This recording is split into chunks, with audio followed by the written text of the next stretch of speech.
নমস্কাৰ, আপুনি বাৰু জানেনে এতিয়া এখন জিঅ'ৰ সিম ল'বলৈ একেবাৰে সহজ আৰু তাৰ কাৰণে প্ৰথমতে আপুনি আপোনাৰ মোবাইলৰ প্লে ষ্টৰত গৈ মাই জিঅ' এপ্লিকেশ্যনটো আপোনাৰ মোবাইলত ইনষ্টল কৰি লওক।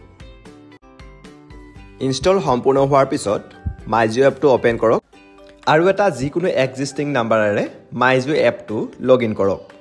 লগ ইন কৰিবৰ কাৰণে প্ৰথমতে আপুনি মোবাইল নাম্বাৰটো টাইপ কৰক আৰু এটা OTP জেনেৰেট কৰক। এতিয়া আপোনাৰ মাই জিঅ' এপটো খোল খাব। মাই জিঅ' এপটো খোল খোৱাৰ পিছত ওপৰতে থকা মোবাইল অপশ্যনটোত চিলেক্ট কৰক। এতিয়া আপুনি স্ক্ৰীনখন একেবাৰে তললৈকে স্ক্ৰল কৰক আৰু গেট জিঅ' চিম আই এক্টিভেট অপশ্যনটোত ক্লিক কৰক।